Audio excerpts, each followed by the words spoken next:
I think we are good to go.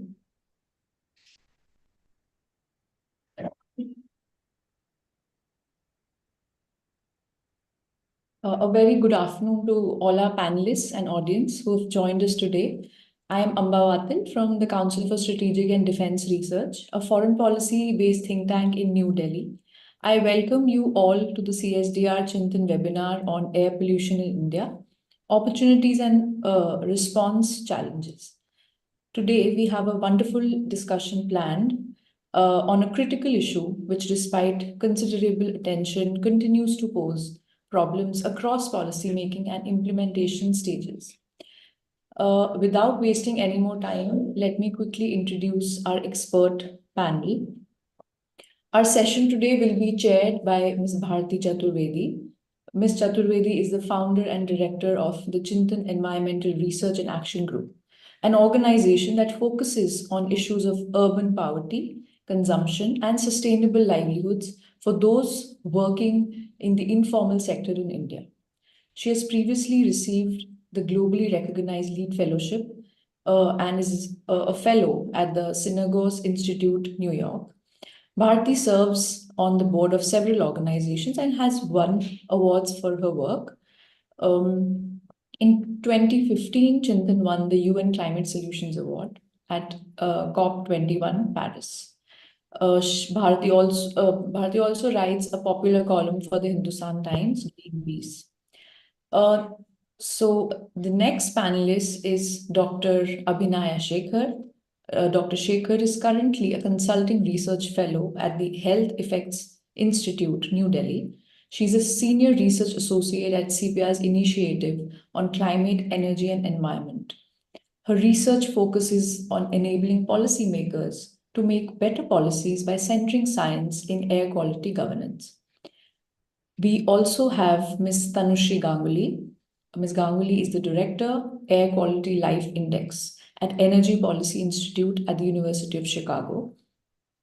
Her career efforts focus on strengthening data-driven air quality decision-making and unpacking challenges in implementing national-level policies at local levels. She has also worked as a researcher in New Delhi. Another panelist that we have today is Mr. Sunil Dhaiya. Mr. Dhaiya is presently an analyst at the Center for Research on Energy and Clean Air.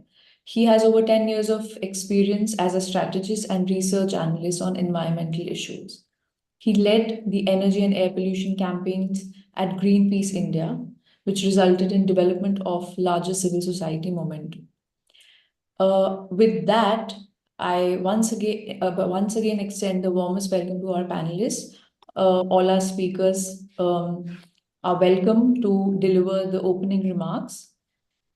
This session will be moderated by Ms. Chaturvedi, and each of our panelists have around 5 to 7 minutes for the opening remarks. And now I will hand it over to Ms. Chaturvedi.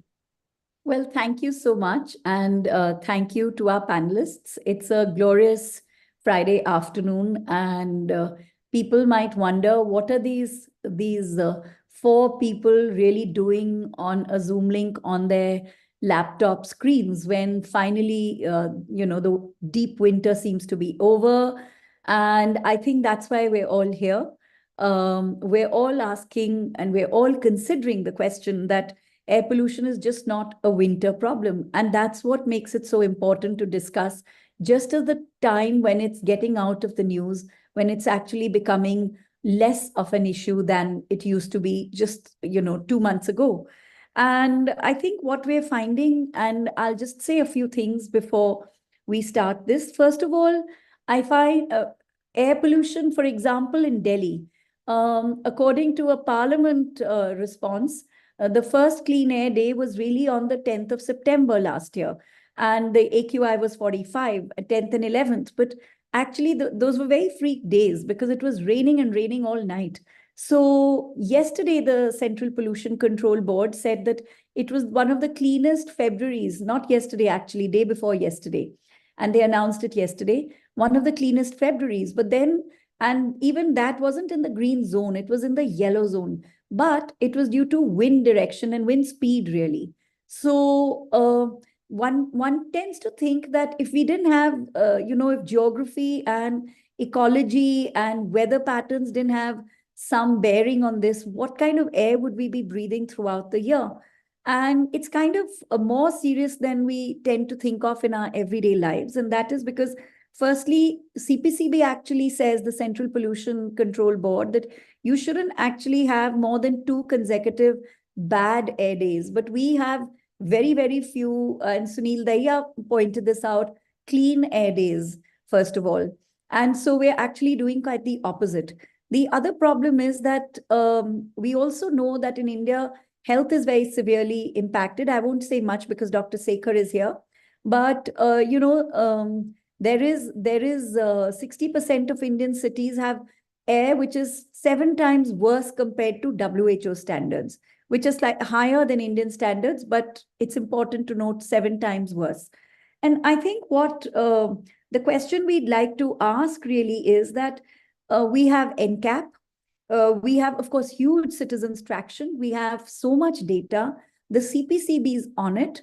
The 15th Financial Commission really earmarked so much money to urban local bodies, notwithstanding the fact that many times it's a regional airshed issue, but nonetheless. And on top of that, we actually have a lot of other kinds of data that are telling us what are the sources of this. So why is this not working? Why are we breathing substandard air through most of the year? This is no longer a winter problem, and that's what we're here to discuss.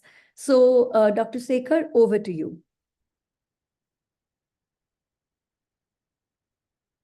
Hello? Yeah. Good evening, everyone. Thank you so much, Amba, for the introduction, and Bharati for setting the context. And it's an absolute pleasure to share the panel with Tanushree, Bharti, and Sonal, who have contributed significantly to the field and served as a true source of inspiration. So let me share my screen. Is it? Yeah. So today I'll be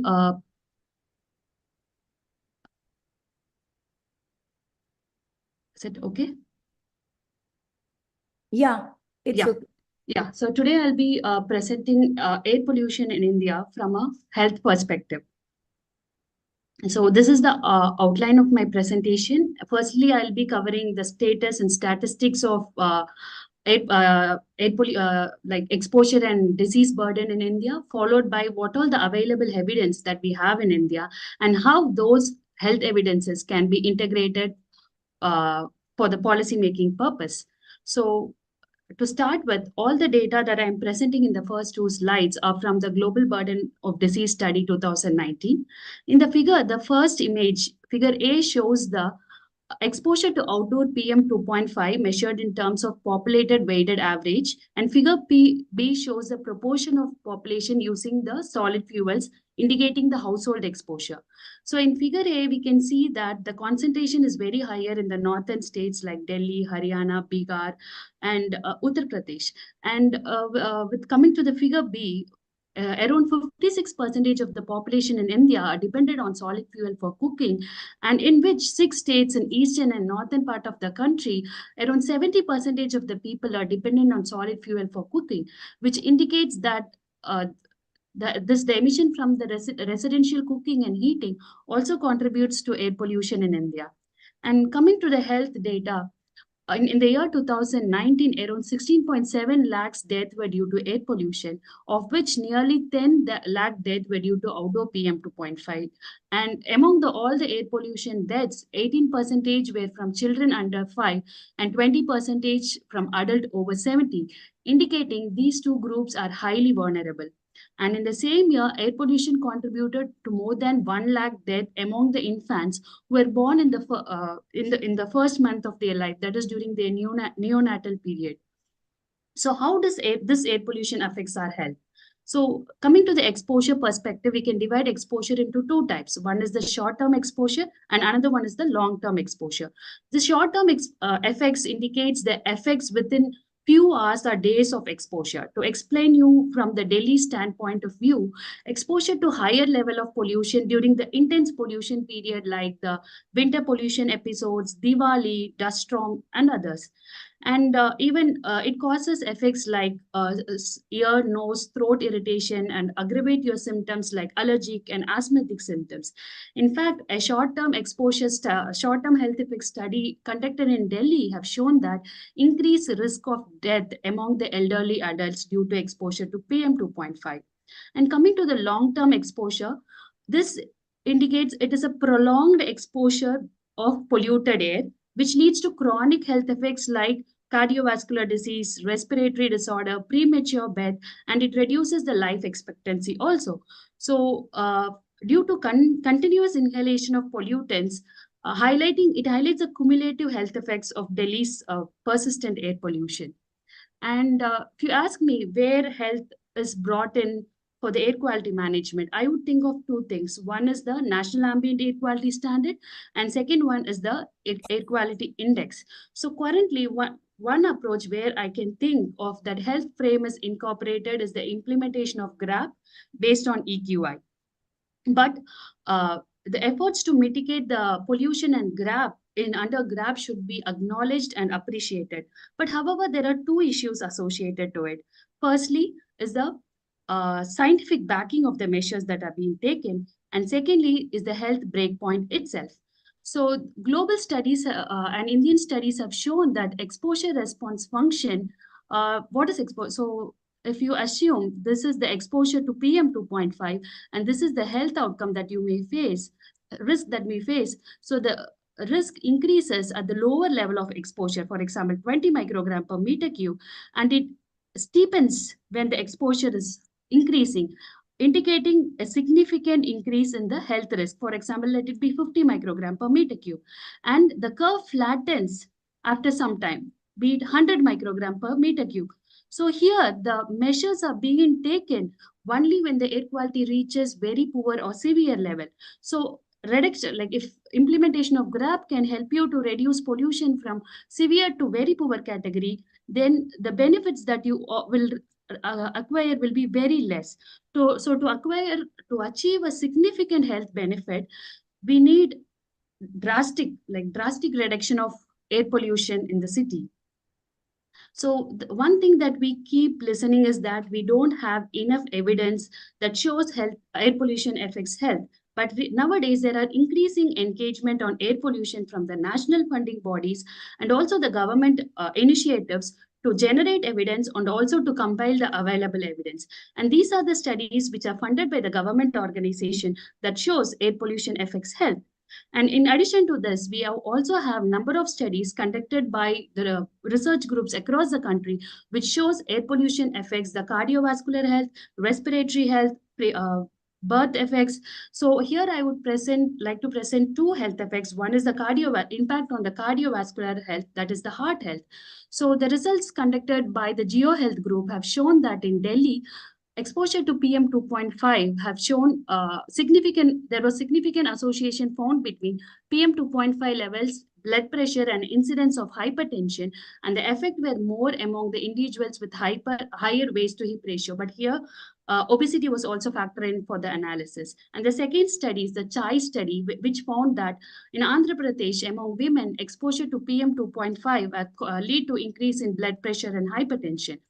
And we also have enough evidence which shows it affects maternal and child health. So those mother who are exposed to higher air pollution, the children from the mother faces higher risk of mortality under the age of 5. And also they face low birth weight when the level exceeds more than 50 microgram per meter cube. And there was also incidents which have shown that it reduces the lung function, and it also increases the number of hospital emergency visits due to acute respiratory symptoms. And this is not just scientists who are telling that air pollution affects health. In fact, the medical communities have accepted. The Indian Academy of Pediatrician have given a consensus statement that air pollution is an emerging contributor to respiratory allergies. So how this can be used for the policy making? Now turning down to the opportunities. So one approach that I can think of is that incorporating it into the national ambient air quality standards. So the figure depicts the timeline in which the standards was proposed and revised. The last revision was done in the year 2009, and from then we have enough substantial evidence which can be incorporated for the revision. And the second image shows the framework that we suggested, myself and my colleague from when I was previously with Center for Policy Research, we suggested a framework how those available health evidence can be integrated to arrive this national ambient air quality standard. So there should be a committee that should include wide range of experts from air quality scientists, biostatisticians, epidemiologists, clinicians, community medicine experts, and others. So the most critical part is integrating the evidence and arriving at the concentration response function. So for that, firstly, there are like numerous pollutant and numerous health outcome. So the committee should select those pollutant and those health outcome which have robust evidence, and high quality studies should be selected to arrive this safer levels of individual pollutants. So I'm stopping my presentation here. Sorry, I exceeded my time limit. No, that was very, very interesting. I was trying to take notes as well, not very successfully. I can share So my I slides think with we you. can move next. Thank you. That would be very nice. Tanushree Ganguly. Tanushree, really looking forward to what you have to contribute. Thank you, Amba first for the amazing intro. Thank you, Bharti, for setting the context, and thank you, Abhinaya, for making us feel old by calling us like a source of inspiration. We're unfortunately not yet been successful enough in solving for India's air pollution crisis. So I'll take a slightly different position. I mean, based on the contours of the debate that Bharti you set up front. So there are three problems essentially that you've identified. One is that air pollution is not just a winter problem, it's a year-long problem. The second piece being that we are overly reliant on meteorology. Therefore, we don't really know whether it's meteorology or whether it's actual mitigation measures, which are translating into air quality improvements for us. And the third piece, of course, that we know that there is evidence around health impacting air pollution, but why is that effectively not getting translated into policy making, or why is that not getting considered in policy making? I'll address the third one first, because of course, Abhinaya has laid down the extensive evidence which already exists in front of us around air pollution and its impacts on health. But I also feel that a lot of this evidence stems from studies which have been conducted in conditions which don't necessarily take into account high pollution environments, like the ones that we see in India, Nepal, Bangladesh, which are essentially countries where the burden of pollution and associated health impact is the highest. What that results in is that we have multiple studies with variations in the kind of estimates that we get of air pollution's impact on life expectancy or mortality or morbidity, which does lend some amount of confusion to the way we are going to internalize these studies into the policy-making process.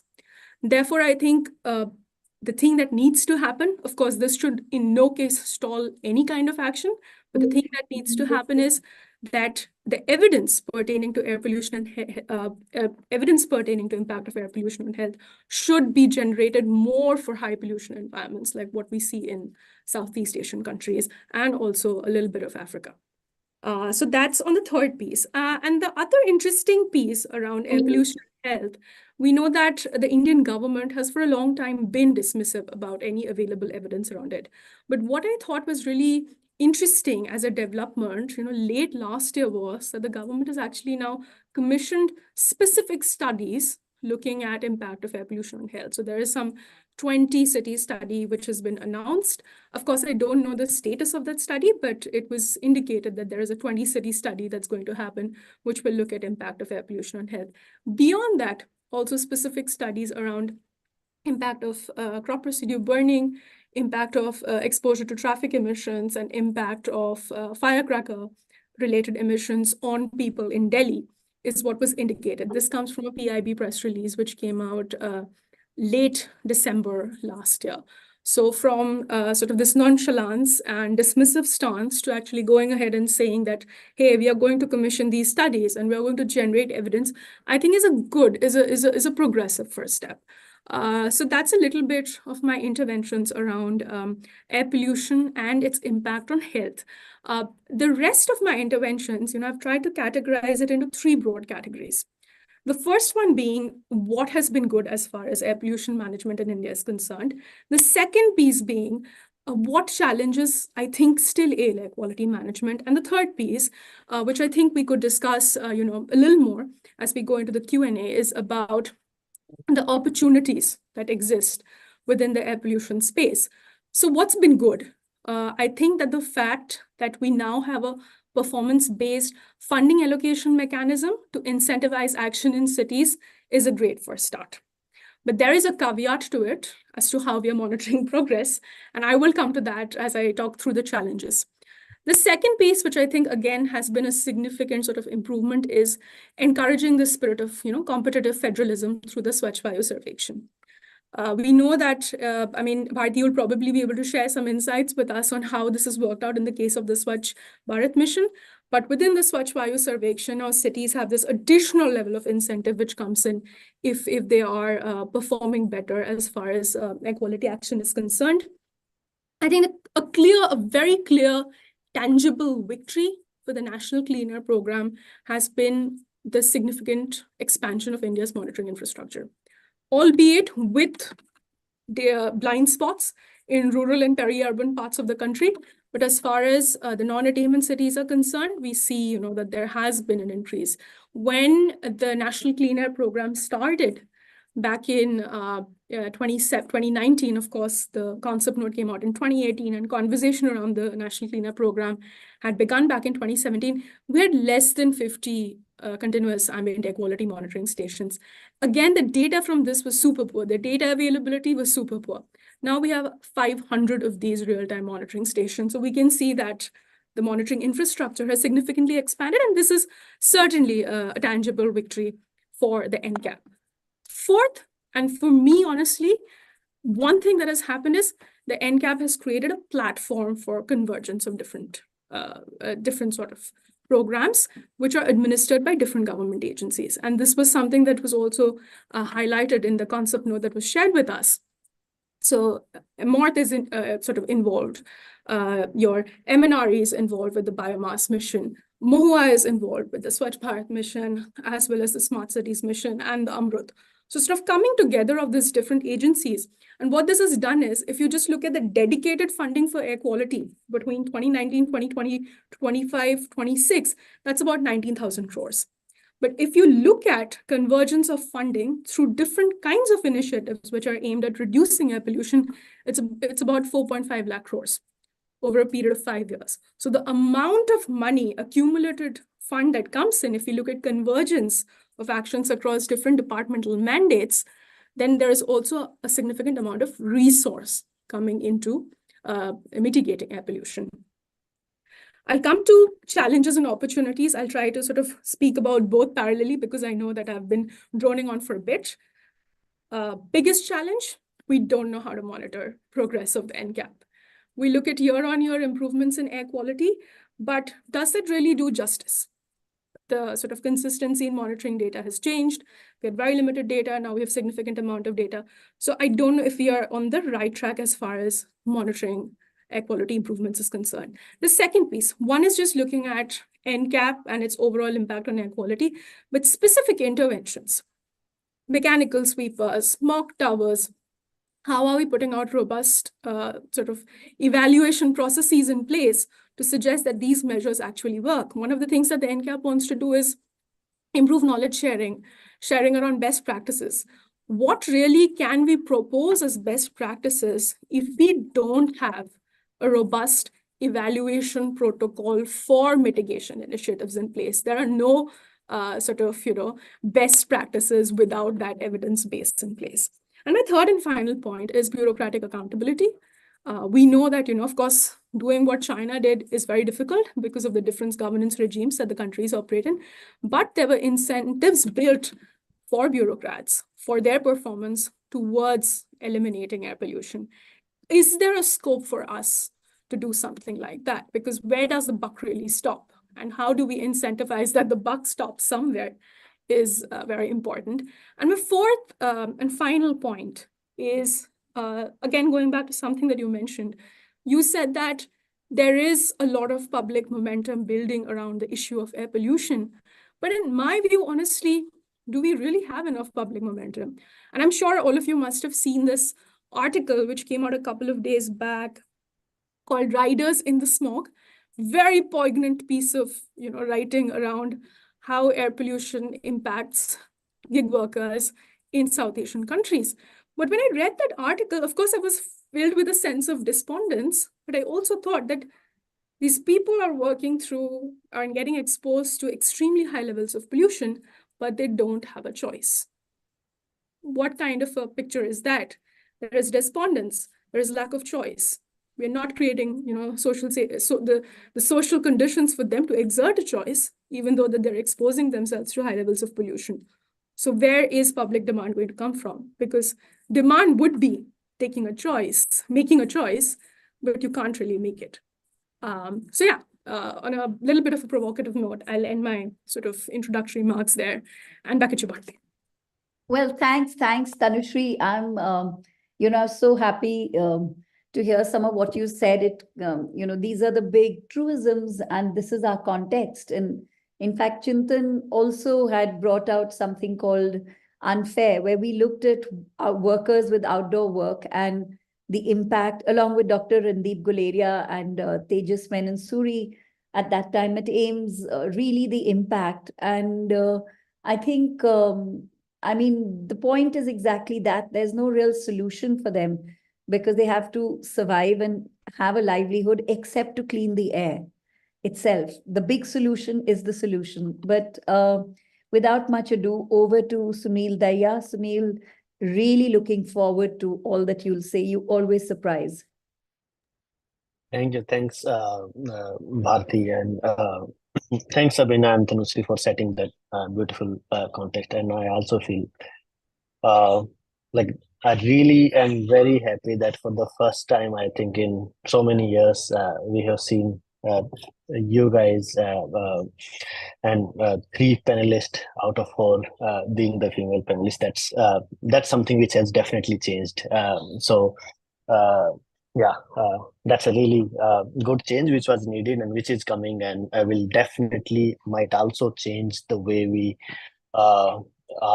have been tackling the air pollution issues, because while we have been speaking about air pollution for a long time, the real actions in terms of effective change are missing, and part of it has to do maybe with that we are merely just speaking and translating very little into actions. And that's why to have this different diverse groups across genders, age groups, technical skills, as well as reach in terms of who are we speaking to, it's something which has broader. That's like, I'll start on that positive note that 5 years back, even though there were few civil society organizations talking about it, we didn't have enough researchers, we didn't have enough technical skilled people, we didn't have even policymakers coming to these dialogues, and that's what has changed. That's a positive change. Slight kind of building on what Abhina and Tanushree were saying, a slight intervention there. Even though we have National Clean Air Program, one thing which we all are acknowledging today, even though we see lots of headlines in the newspapers as well as government claiming that, oh, this is the cleanest year on record, this is the cleanest month on record, or whatever, we know that NCAP hasn't been very successful in terms of reducing air pollution. While we say that, we are not saying that there hasn't been anything done. We see some actions such as introduction of Bharat 6, which we can attribute to National Clean Air Program, but it's a program which was planned way before NCAP was even conceptualized. And that's where I think that synergy of different government departments coming together and being put together in one report or a policy framework document sort of thing is, I believe, what National Clean Air Program did. In terms of actions to be taken, it's mostly all those different departments under whose purview those actions fall in. So NCAP is a mere compilation of lots of plans existing before NCAP came into force. But along with that, what NCAP did was it definitely emphasized the need for more monitoring data. It emphasized the need for certain scientific studies to be conducted. And it emphasized on public availability of that information and data so that there is enhanced accountability which can improve the air quality. And on all of those fronts, I'll first give you 3 examples on these fronts. The first one was on the data disclosure. Tanushree very well mentioned that CAQM numbers or real-time air quality monitoring has increased from around 50 in 2017 to 540 right now, which is a really good improvement. But when we just look at the numbers, maybe the picture we are getting is not the entire true picture. What we have also seen that while these number of monitoring stations are increasing, some of these are put in locations where they shouldn't be put. Some of the monitoring stations aren't even, or a lot of monitoring stations haven't even been calibrated, and they might not be even providing the right kind of data.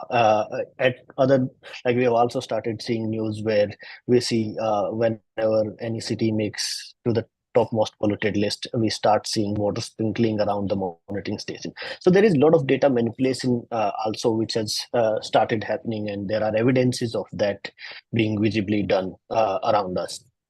So is data really credible? Is increasing number of monitoring stations is the right yardstick to measure whether the kind of data which we have is useful or not? Then coming to whether we have been really impactful in terms of reducing air pollution levels or not. When National Clean Air Program started, we had in the first draft version about 94 cities, which were initially part of it. Then because of public pressure, there were 8 more cities added. And when the NCAP came out, there were about 102 cities in the first version. Those have increased to 132. And if we look at the January data or even February data, which we have been compiling, we see there are about 110 cities which were beyond the National Ambient Air Quality Standard for February, which means that air quality is really bad across the country. Only 30 of them were NCAP cities, and 37 or 38, about 57 cities were beyond NCAP cities. So are we paying enough attention to cities which are not part of this Clean Air Program or not, and tracking their progress? Maybe we are not, and that's why we need to look beyond the existing list of NCAP cities.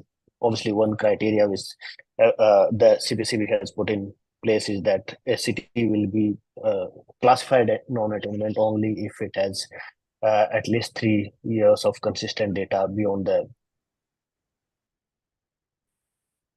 National Ambient Air Quality Standard. But the sad reality is that few cities, like 20 or 30 cities, have now expanded to more than 200 cities, and these 250 odd cities won't have 3 years of data. So why do we need to wait for 3 years for a city which in all the months, for all the years since the monitoring station is operating, is been showing high values? Why shouldn't we include that in non-attainment? Why should people suffer there? So I feel that even on tracking, how are we including the cities under NCAP, and which cities are making progress, is something which definitely needs to change. Now, coming back to why are we talking about this? Why we still have air pollution issues at such high levels, even though we have National Clean Air Program, we have Graded Response Action Plan, not just for Delhi NCR. I think this is a plan which has to be implemented in all non-attainment cities. So every non-attainment city has to have a Graded Response Action Plan communicated and implemented whenever the pollution level reach in the break-even point of that particular category. But we very rarely see it being even communicated to the media or general public beyond the Delhi NCR cities. For Delhi NCR, we at least have Commission on Air Quality Management, which is a replacement of EPCA, which was classified to be ineffective in curbing pollution levels after being in existence for a really long time. And CAQM has all the powers of cutting down on pollution sources, shutting down industries, shutting down activities, and it has immense power to kind of reduce pollution level, because it also has representation from all different departments, for example, Ministry of Road and Transport, MOVA, and even the state government representatives. So we have that kind of mechanism. But even despite that, we still see air being polluted in Delhi and all Delhi NCR districts as well as across the country. The issue is also that the larger narrative these days which we hear is very controlled, and when any government agency or a government says that air quality is improving, even when like for example Bharti was talking about that this is the cleanest February on record till now, but you'll be surprised that average PM 2.5 levels for February for Delhi were 103 microgram, which are nearly 2 times the Indian standards and more than or around 7 times the WHO standards. And then we have to go back to the point which Abhinav was making, that the dose response curve is a very sigmoidal kind of curve where at very low concentrations of less than 5 microgram or 10 micrograms, there are little impacts. But as it crosses that threshold of 5 to 10 microgram, the incremental health impacts are very, very high, and then they plateau at a concentration of 70, 80, or 100 microgram. It doesn't make much difference if you reduce concentration from 150 to 120, but it makes huge difference if you reduce it from 25 to 10 or 15. And that's why I think what we need to see is whenever we are talking about reduction in pollution level, we need to see in absolute terms how much is that reduction and how does that translate into health impacts. Now, I'll not just going to talk about what's going wrong, but there are lots of, as Tanushree was mentioning, lots of things which are going good. But how do we improve them to be better? So I'll try to summarize that in one together. So we know that there is continuous emission monitoring being done by the industries. So the government knows where these industries are. They know what's been emitted. There is all this data on the fossil petroleum product consumption, number of vehicles. We have the meteorological data, and based on those kind of data sets, that factual data, we have, or the government bodies themselves have also developed certain tools such as decision support system, which tells that this particular sector or this geography is contributing to so much pollution. We know that this is where the wind is going to come from in next 3 days. We also have real-time source of possible studies, at least for Delhi, which are available. But with those tools existing, are we using them effectively? Have we even directed certain industries based on the forecasting of these pollution levels or based on these tools to regulate their pollution? Maybe not. And that circles back when we have the data, when we have the tools, why are we not able to reduce pollution? And the answer lies in the nexus of the politics and administrative governance of air pollution in this region. And that's where you might have even seen a body like CAQM, which has immense power and had a really decent, robust version of graded response action plan when it was formed, which also included certain actions on industries and power plants. They revised the graded response action plan last year. I don't know the particular or primary reason behind it, but in the revised graph, you won't find a mention of a coal-based power plant. You won't find a mention of the industry. And we know for sure that coal-based power plants have been the ones which have been floating the environmental norms for the last 10 years. And every time they don't comply to a deadline, they get an extension. So what made a body like CAQM or the government drop that such a big polluter from that list?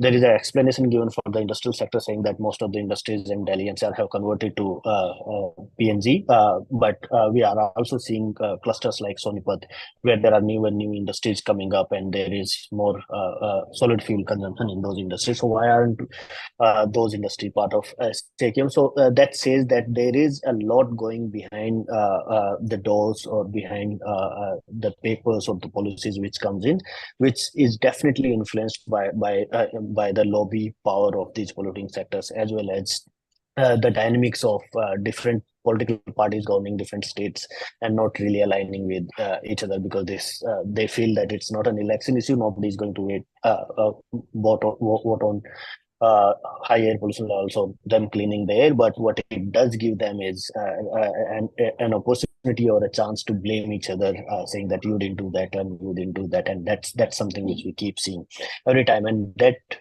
takes us back to the farmers. Everybody, like most of the people who know about air pollution, you ask them what's causing pollution in Delhi, and everybody will stand up and shout that it's the farmers, it's the stubble burning, because that's what they read the most, that's what they see the most in news channels, that's what most of the politicians talk about. But behind those farmers, all these bigger industrial players, be it power sector or any other industrial cluster, or even the administrators who are given the responsibility to reduce air pollution, they all are hiding their inaction, and they have never allowed somebody or general public researchers and civil society to kind of talk about the real issues. So now what I'm saying is that we do have data, we do have tools, we have the governance mechanisms, structures, we have given the powers to those structures. It's just that we have not been able to implement that on ground. If we club the data science and the governance for an efficient functioning, we'll be able to reduce air pollution levels. I'll just give you one example, very short example. That if the CAQM, which is a body which has representation from all the state governments and polluting sectors, they have access to the real-time source of enforcement, they have access to decision support system, they have access to CMS data, they'll be able to know who's causing pollution at in what location, and they also have access to meteorological data, which will tell them that an air parcel which started in Punjab in 3 days will be reaching Delhi. And it's not just about Delhi, any other geography. And if they can only regulate industries in that particular direction, that will be more efficient functioning of the governance structure, rather than ordering all the districts in Delhi and start to restrict their operation, because you cannot stop the industrial activity or economic development in a region. Sadly, our economic development is still linked to high consumption of fossil fuels. So our directions have to be directed, and they can be directed because we have data. It's just that those tough decisions needs to be taken and implemented more efficiently. Great. Thanks. I'll stop there and maybe. Thank you, Sunil. Gosh, that was like, it was such a landscape level, an insightful, intervention. So I'm going to take the liberty of asking questions just before, as people gather their own, especially CSDR colleagues. And I would really request like short and succinct responses, just because we do want to hear more and more people, ask things. So I'm going to jump straight to Tanushree, actually, just to disrupt the order a little. Tanushree, very briefly, looking back at all the experience of all these previous years, starting from, say, the 2016 and so on, and then looking at the new cities such as Mumbai that are coming under the shadow, or at least acknowledging that they're under the shadow of the crisis, what would you personally advise should be done now with all the wisdom of hindsight? How would you approach this? Would you do it differently for Maharashtra and Mumbai? What would you do? I would be more transparent with the data. I would ensure more public participation in decision making. And I would definitely check the construction sector. Why the construction sector? Because it's something that can be fixed. We now have a remote monitoring and enforcement systems in place. So I honestly feel that construction is one sector which is certainly solvable. And as far as Mumbai is concerned, it's significantly contributed by construction dust. So I think real estate developers have this opportunity to get their names registered in history. They need to sort of fix their act and ensure that at least we're able to fix the construction sector. Transparency in data is important because it at least begins a dialogue, because people are then able to internalize information. If there is a dialogue, there will be a public pressure. So being transparent about existing data and also creating avenues for hyperlocal data generation. We've not had luck with it. We had the opportunity where we could leverage civil society efforts and community-based monitoring exercises to plug data gaps as well as hyperlocal sort of regions are concerned, but we missed that opportunity. But for Maharashtra, we have that opportunity. Get people involved, let them monitor their neighborhoods, let them report on grievance redressal apps what's happening. And at least we can then fix our urban landscape. I understand that as a community, we're strongly pushing for regional initiatives, airshed level management, but I still feel that 50% of the problem is with cities, with communities, with neighborhoods, and with the right and strategic information, we can mobilize people to act towards it. So transparency of existing data, creating opportunities for hyperlocal data generation, and sort of using that as an opportunity for people to get involved in decision making and fix the construction sector. Fabulous. So Dr. Shekhar, coming to you, have you found that GRAP in any way has led to, or is there evidence to actually positive outcomes in human health? Yeah, so we have GRAP as an emergency response plan, and it comes into picture when the pollution peaks very high. As I mentioned before, the efforts to mitigate pollution should be appreciated. But however, like we don't have any scientific studies which have shown that GRAP has reduced the pollution, or it has improved the health. It has shown some health benefits. So as in every other case, there is still a room for improvement in case of GRAP, such as efforts such as deployment of anti-smoke guns and smoke towers are unlikely to be effective, and the focus must remain on need to reduce emission at the source. Like a lot of us have been speaking about it a lot, and I think we have discussed a lot in recent years about this reduction in source. But one measure that bothers me under GRAP is that I would like to emphasize today is due to its critical importance is the closure of schools. So my colleague and Arunesh have joined the webinar. We have written an article about it, like why shutting down school actually don't reduce the exposure to the school children. So while the rationale behind this decision is to protect the children from harm, but it lacks the scientific support that it reduces the exposure. And it also disrupts the learning, and it affects those children who are from the disadvantaged background, who don't have access to air purifier or good ventilated homes and stuff. So closing schools under GRAP is a poor trade-off between the marginal health benefits, and it offers a significant educational setback to the children. So so to reduce the exposure, a region-wide effect should be undertaken. And rather than having the smoke towers, we could equip the classrooms with air purifiers. In fact, in US now routinely, which is experiencing poor air quality due to wildfires, this measure has been increasingly adopted in the US, that is installing the air purifiers in the classroom and making it more functional. And also, with respect to the effectiveness of GRAP, and one more point that I wanted to highlight here, and I highlight in multiple places, is that the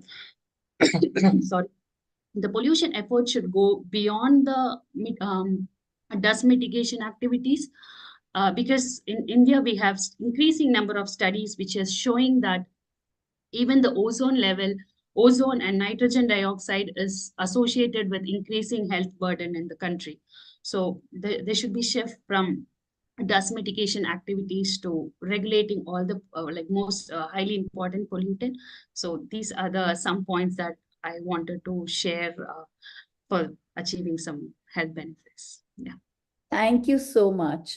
Coming to you, Sunil, and by the way, just our colleagues and partners, CSDR, if there are questions, I'm happy to interrupt.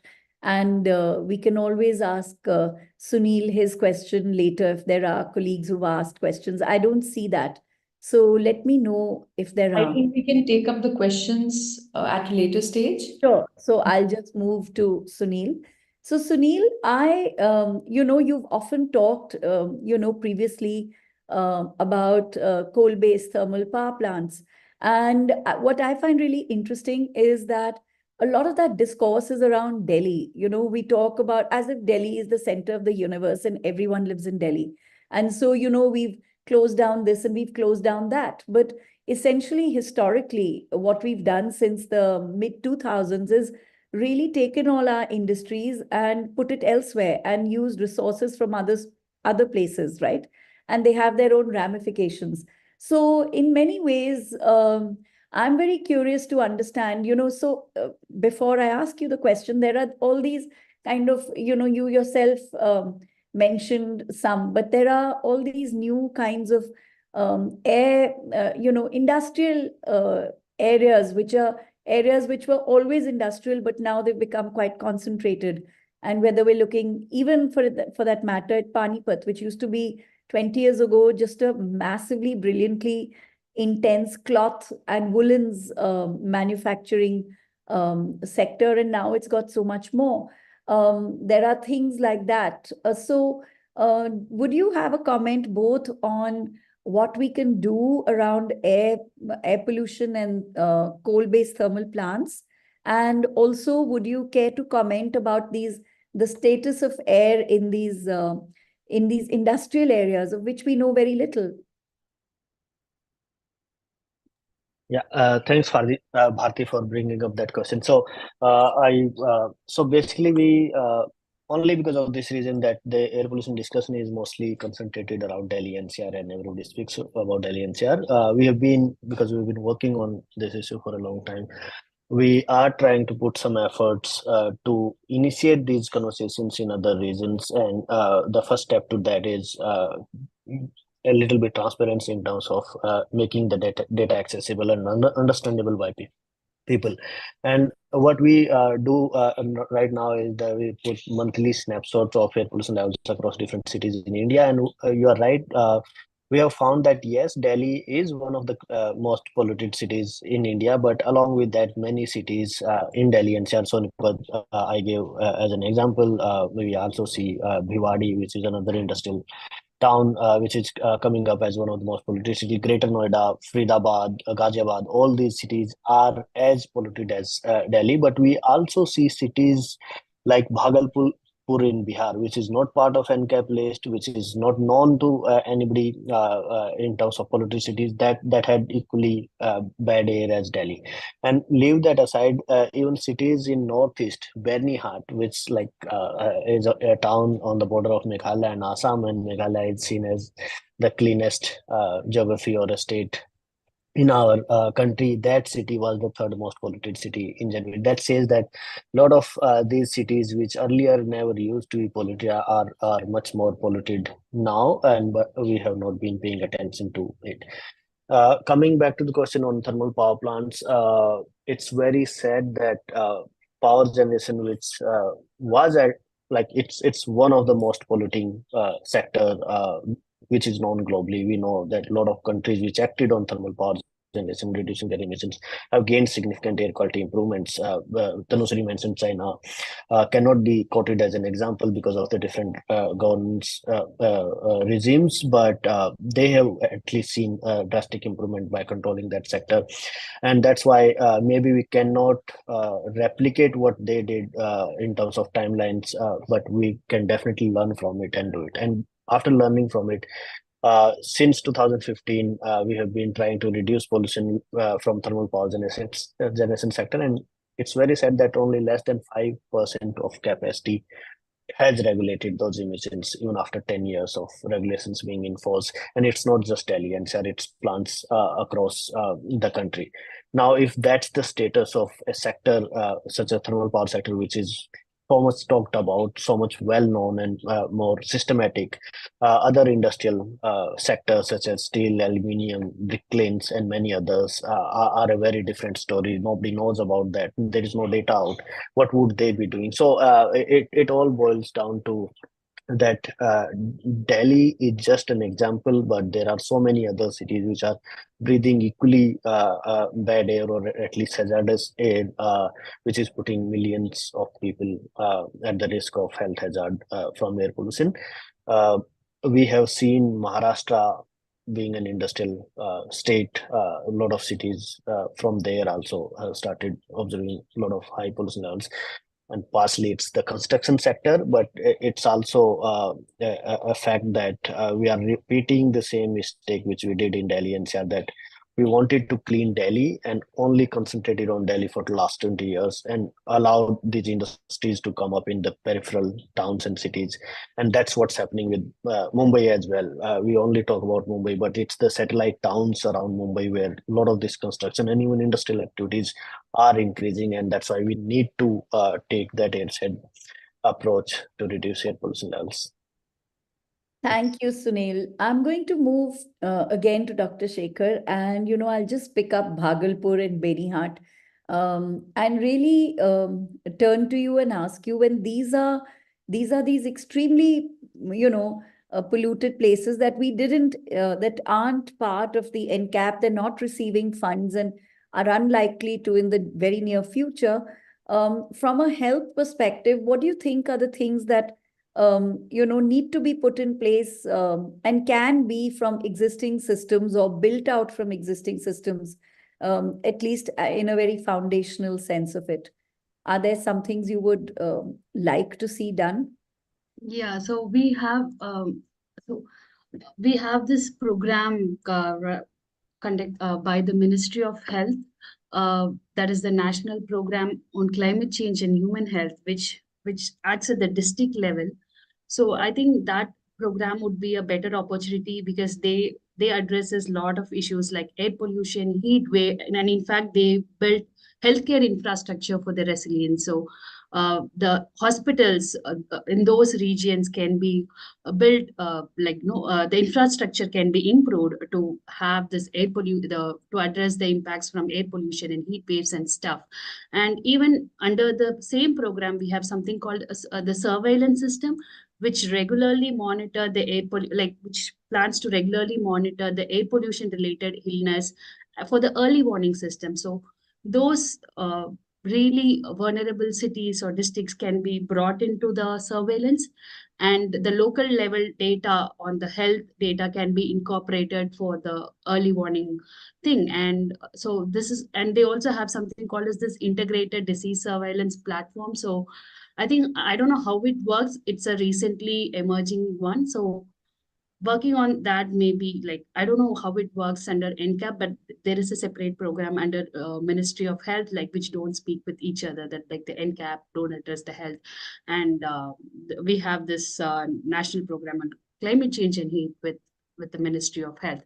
So at the district level, such things, the collection of health data or making the healthcare system better for those districts can help. I have a follow-on question for you. We talk of surveillance, but that's like a really vague kind of thing. And I often feel that surveillance isn't adequate in many ways. Firstly, what they're telling us about, and secondly, who's hearing them? And thirdly, what action can you possibly take when even if you were to receive that message accurately? So I'm just curious to understand from you, what kind of surveillance do we really need for impact, and how is it ideally needs to be delivered if we're really looking at air pollution? And is surveillance at all, or I would say warning system, does that even make sense? I mean, what do you do? So I'm always a little conflicted about these things, and I'd really welcome your comments and insights. So so you would be the better person to think about it because you work at the ground level. I see from the big picture level. That's why we need you. Yeah. So from my standpoint, why the surveillance is important is that they can have surveillance data on number of hospital visits or health related data, health even during the winter season and summer, even during the summer in US, because in the summer there is increase in level of ozone, and so ozone is also a respiratory pollutant which causes similar effects to the particulate matter and stuff. So when the temperature is higher, at the higher ozone days, they tell the public not to go out when the temperature is higher, which might have higher exposure to ozone.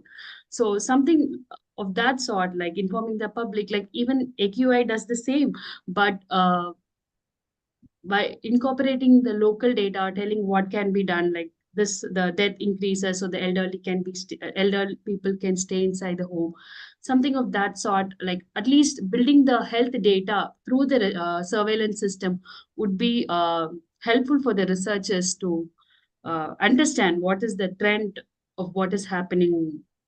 No, That is what I. absolutely.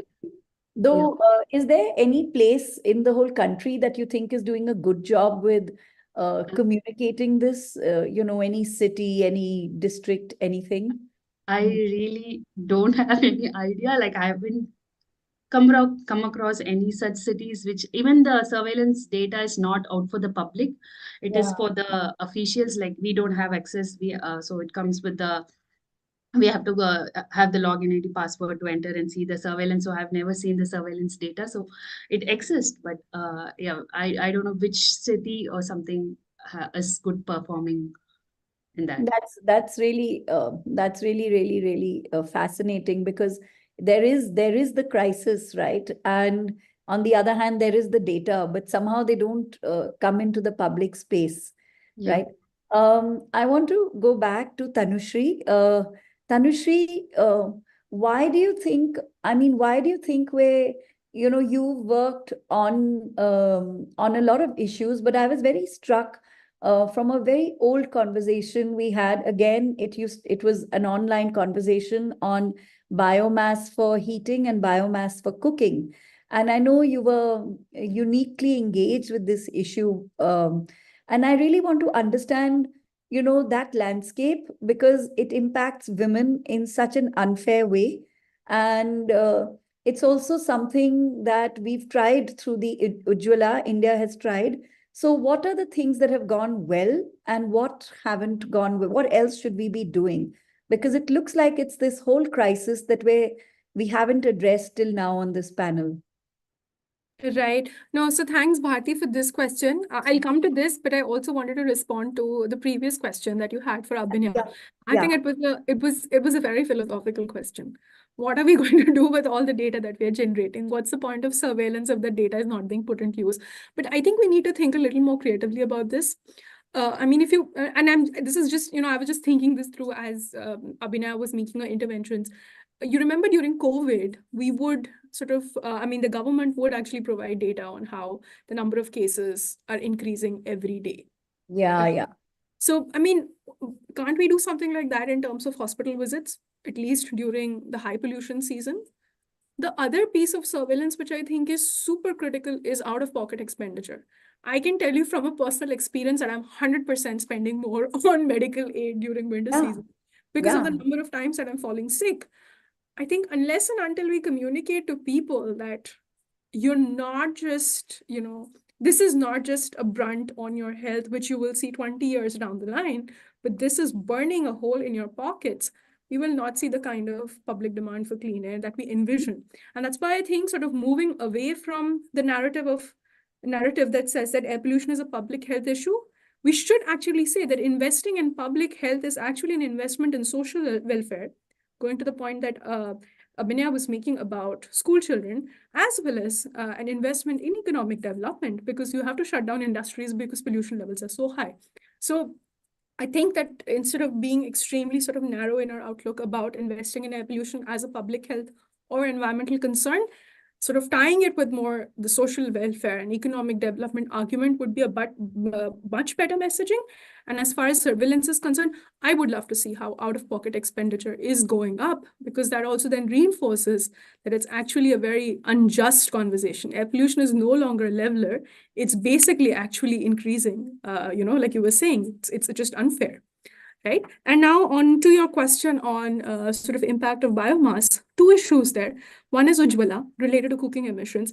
And I think the conversation that we had was with respect to use of biomass for space heating requirements, which does show up as an issue of concern, particularly during winter months. One, because it's very difficult to track it. We can actually identify specific spots within the city where we do see, the homeless and the slum dwellers basically using biomass for their space heating needs, but we don't really know to what extent this is used. And I mean, I have from, again, personal experience, as I'm taking a walk on the streets during Delhi during the winter months, I do see, a lot of people collecting firewood, which is all essentially ending up getting burnt during winter months for space heating requirements. But there is no alternative to it. I mean, we, in my previous role, we'd put out a study wherein we had looked at occupancy of shelters in Delhi. There are shelters in Delhi, but the way they're equipped, the occupancy is not as high. People need comfort from winters. And I mean, what they resort to is using biomass for their heating requirements, which is a significant share of local emissions during winter months. So like, if you look at the winter season, there is just the post-monsoon season, which is essentially dominated by emissions from stubble burning. Then we come to, the Diwali wala phase, wherein we see the whole chatter around firecrackers and sort of the weaning phase of the crop residue burning season. And then we go into the bitter seasons.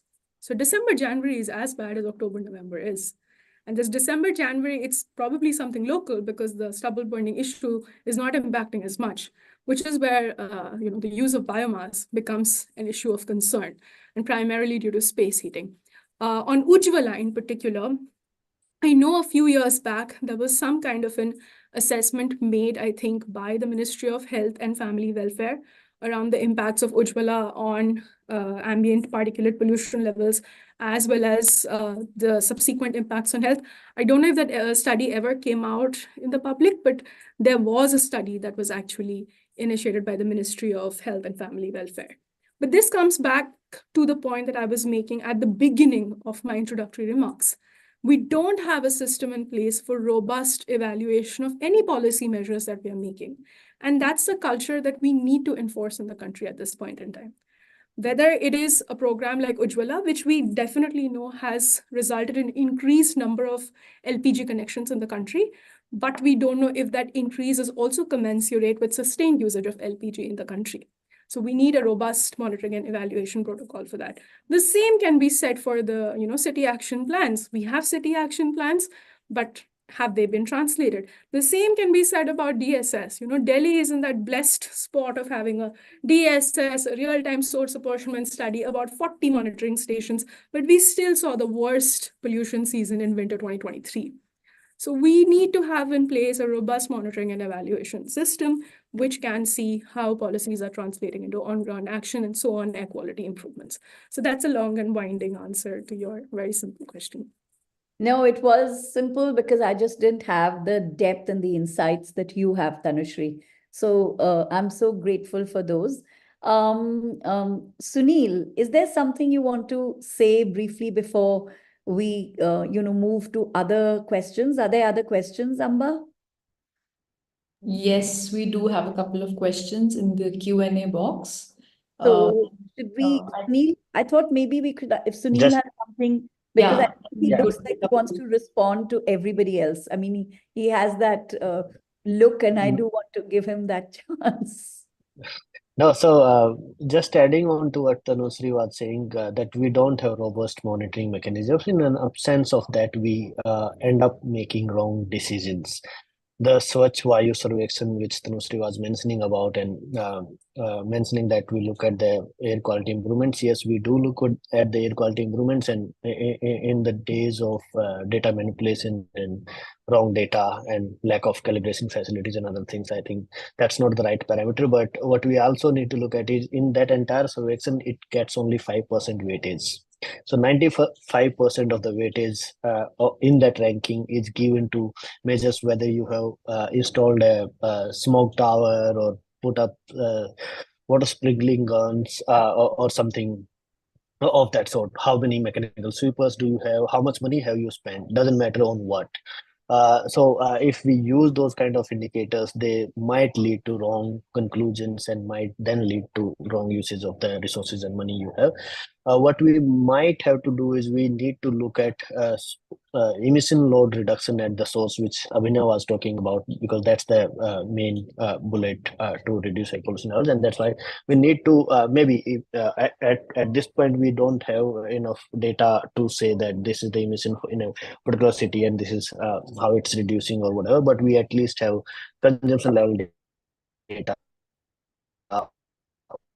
on different fuels, different fossil fuels, number of cars being include those fossil fuel consumption data, as well as increasing public transportation or increasing number of privatized usage of vehicles and all those things in the indicators, and say that this has to come to a stop. It can increase, maybe we can't stop it right now. It can increase for next 2 years with better efficient controls, but after that, that needs to change its trajectory and direction, and that's the only way we are going to reduce emission load.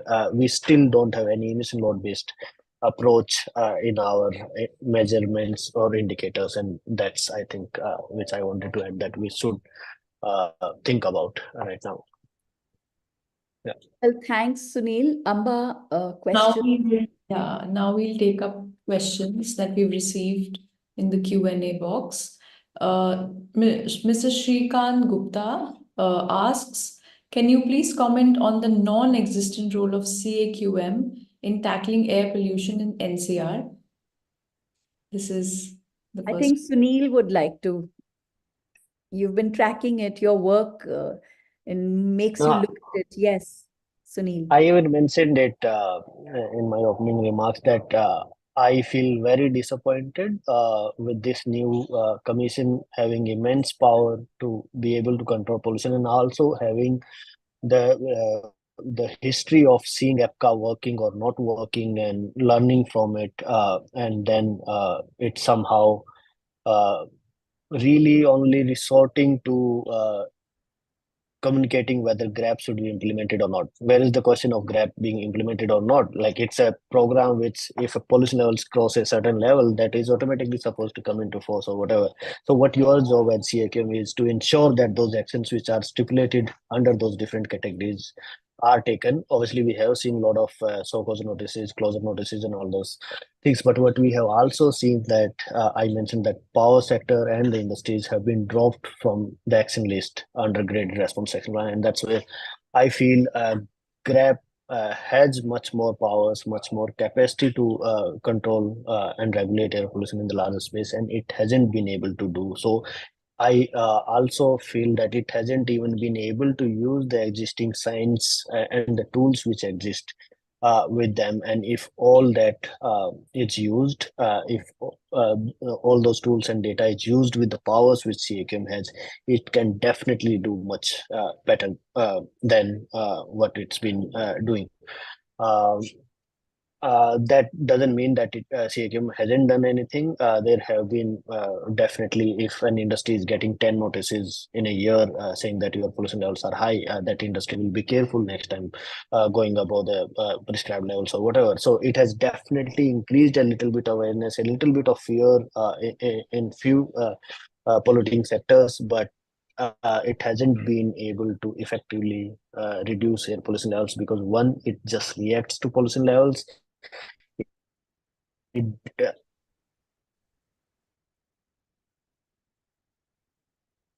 is not supposed to be a reactionary protocol. We heard so many times that the pollution levels had breached 500 AQI mark, and after that, a certain stage came into action, particularly during the last winter. And that's where I think there is huge scope of improvement under GRAP and under CAQM. And I also feel that there should be some kind of accountability fixed. Tanushree was mentioning about there should be incentives for people to do better in our administrative divisions. And that comes from Chinese example. Chinese example also tells us that if they don't do well on their job, there should also be penalization of those authorities and those departments.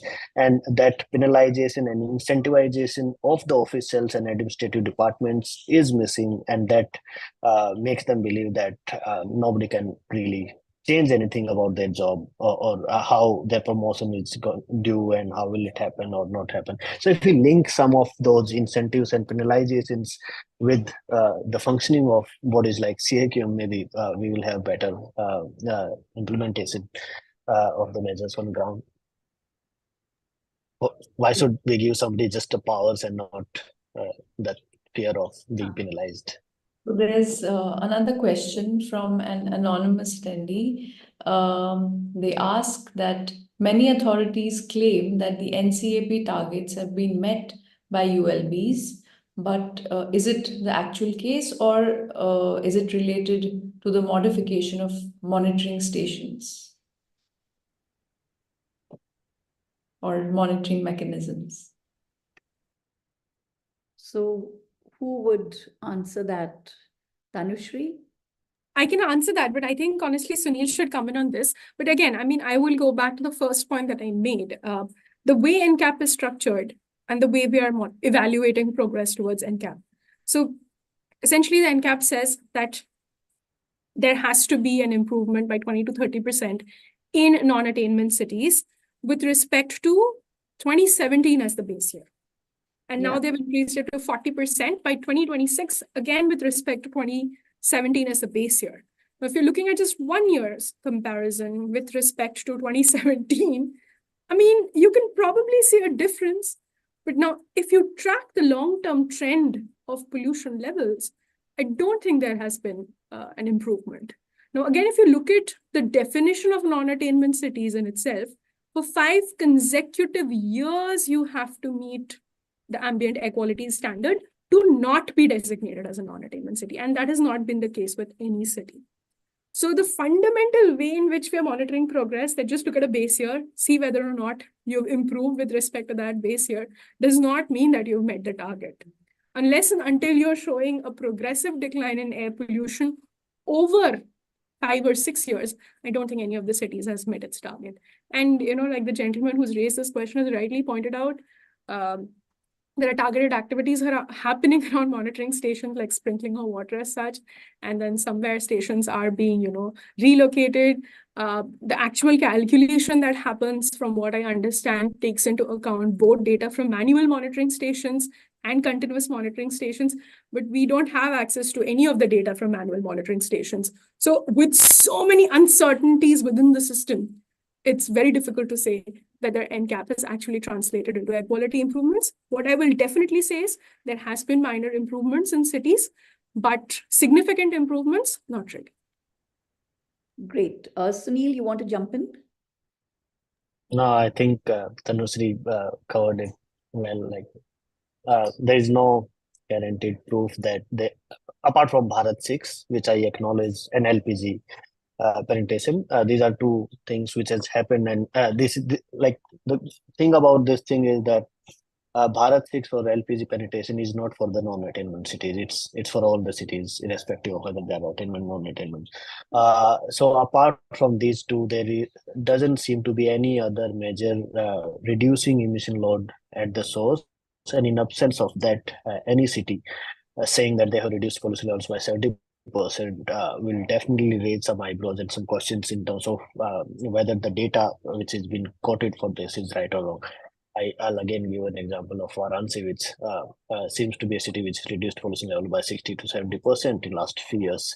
But if Kanpur, Greater Noida, Ghaziabad, or any other city, Patna, Begusarai, any of these cities in IGP haven't been able to reduce pollution levels, and on the contrary are increasing, how come this one city in the polluted river of IGP be so clean? That definitely raises some questions on the data quality, and should be a bit more investigated before or by people who are tracking air quality trends. Great. So, Yeah, we have another interesting question. City level action plans have been prepared and notified under various legislative frameworks, but fail to make any measurable impact. Please share your opinion on the associated hurdles. I think each one of you should take this question up and give your perspective. Yeah, if I can go first.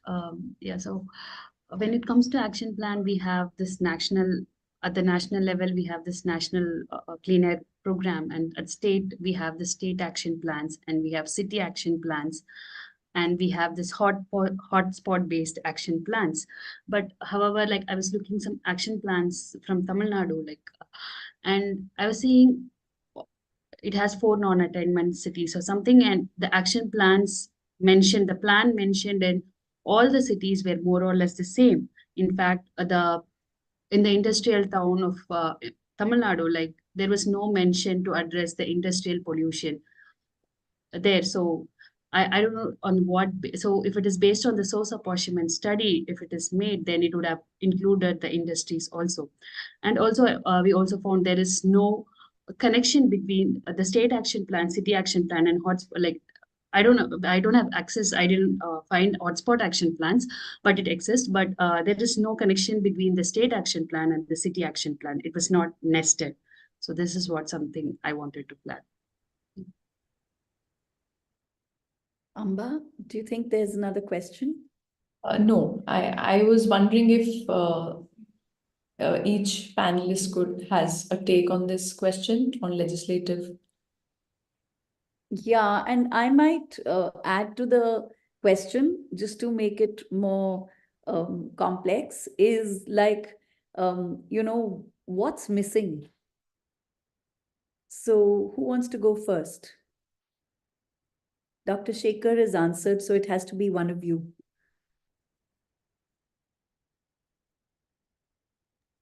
Anushri, would you? No, like to go please, first? please, Sunil, go for it. Please go for it, yeah. So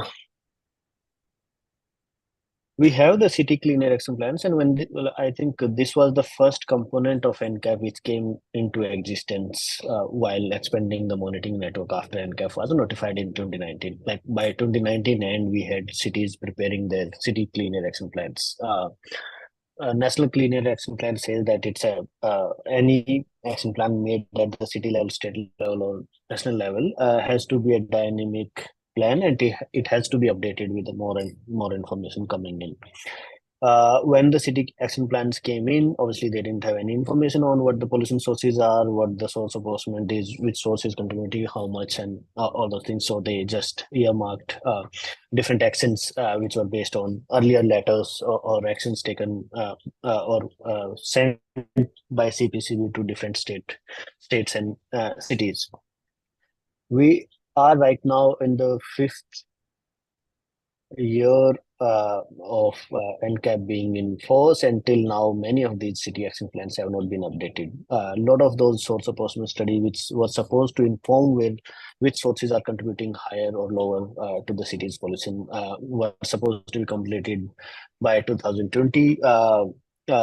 According to the data available, it seems that more than 40 cities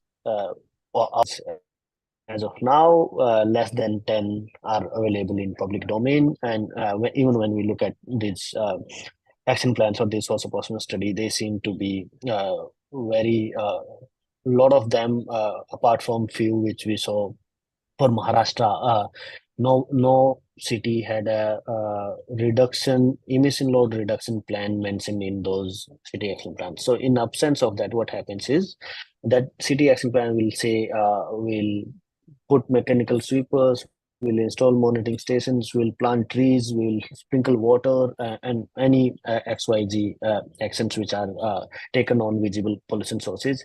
And that's what, if you look at most of this money which came through NCAP funding or even from 15th Finance Commission funding, it's spent mostly on controlling the visible dust, and that has led to most of people in Delhi, NCR would resonate with this visual of a truck going in the morning when you go to office, which has some broom kind of structure. Most of the times that's not even revolving or that's not operating, but the truck is moving very slowly, slowing down the traffic, creating a bottleneck on the road.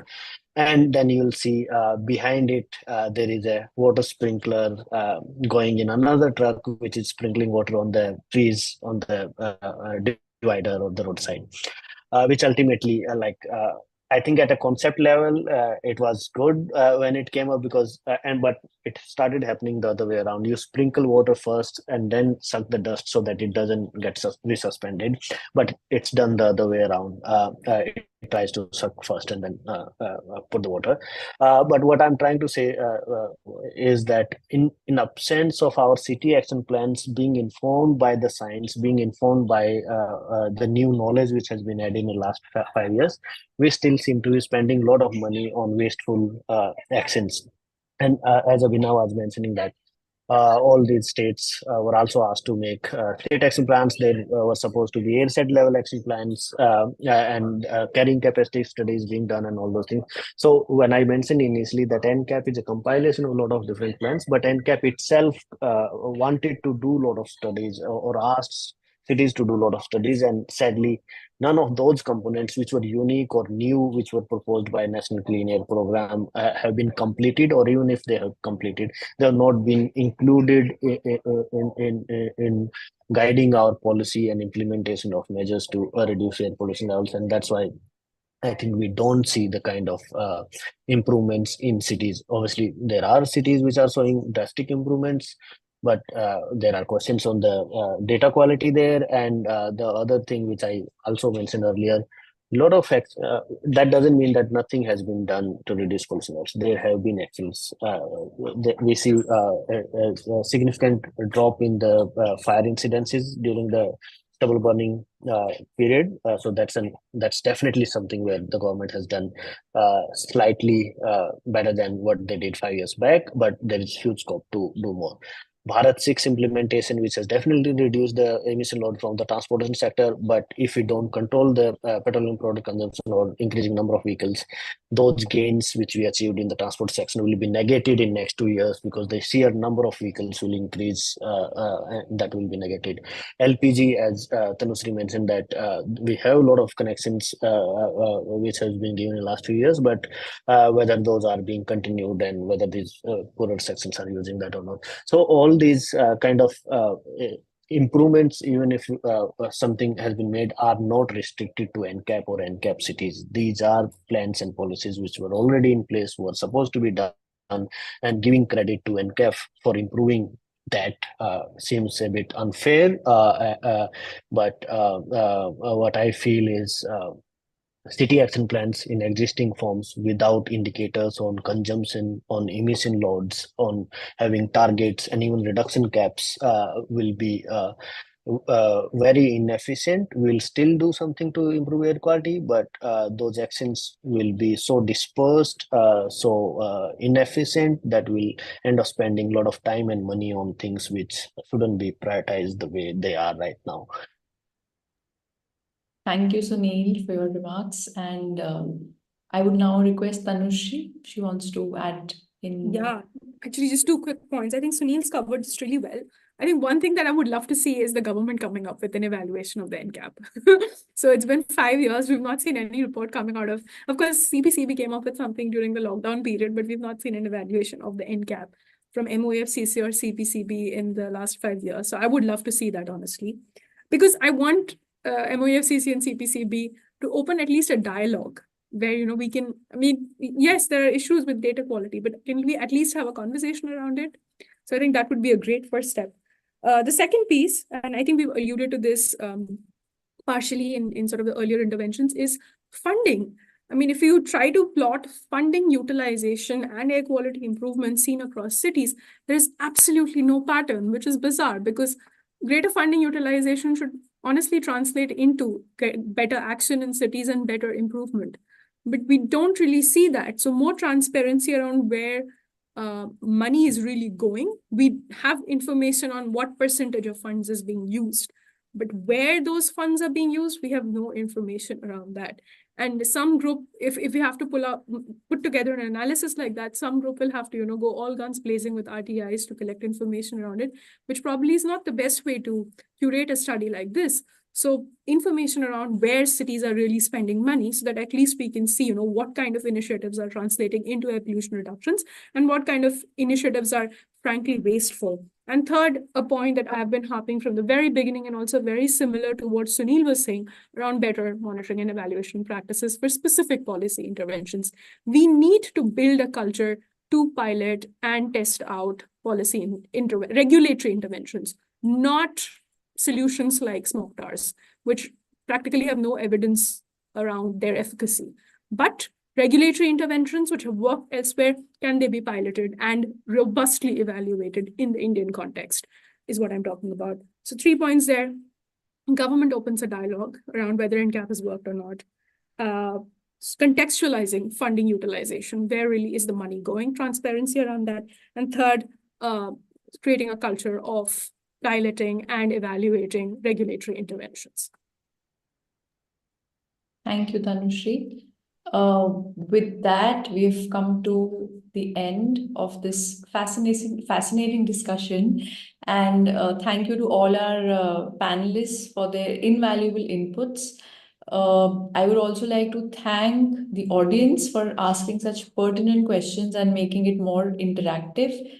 Once again, I extend my appreciation to Chintan and to Bharti for collaborating with us on this webinar and fostering a discussion on this critical topic. Thank you so much. Thank you, everyone. I know before I let you go, I thought I'd just very briefly, like in 2 minutes, just put out this thought, particularly because there are other people. And I think if we really said something as a panel today, it was really 3 Ds, right? I mean, there's data, which should be hyperlocal, it should be transparent, and it should be used to monitoring policies. The second D would be Delhi. It is not the center of the universe. We're seeing new places, whether it's Bhagalpur or Bombay or Mumbai. And we really have to recalibrate our approach. Not everyone's there. And then there's the third D, which is decisions, which is really about, I really liked how Sunil Daya said this, because he said that, you just have to take a decision and say, no, we just won't allow all these vehicles. And actually, Sunil, Delhi is experiencing that, right? Because we turned to CNG, a few decades ago, and we were so smug. And then we had 1,000 vehicles every day added on our roads. And here we are today, so unwell. And I think we should learn also from the past. So there's that about taking decisions to say no. There's decisions about, getting along politically and administratively, if only, to invest in our economy and not make us close down factories and, reduce human productivity, all of which then dents the economy. And I guess the third part would be really about making fast decisions on new polluted areas which aren't currently a part of that landscape of NCAP. And with that, I'm just going to close at least my remarks. And thank you for making the time. Like I said, today is not the kind of day we normally imagine us sitting indoors and talking air pollution, but it's the need of the hour. So thank you. I also want to thank Amba. Amba, you've been really incredible. CSDR has put all of this together much more than Chintan. And I hope we'll continue having all of these conversations because, we just can't have one. And we really have to think harder, think deeper, and think with a wider community. Yes, I agree with you. And we really look forward to more collaborations with you and facilitating such conversations in the future. Absolutely. So thank you, everyone. Thank you. This is fun. Thank you so much. Thanks, Sambhav. Thanks, Swati. Thanks, everyone. It was Thank you. a pleasure being part of this. Thank you. Bye, Dr. Shekhar. Thank you. Bye-bye. Bye, Bye.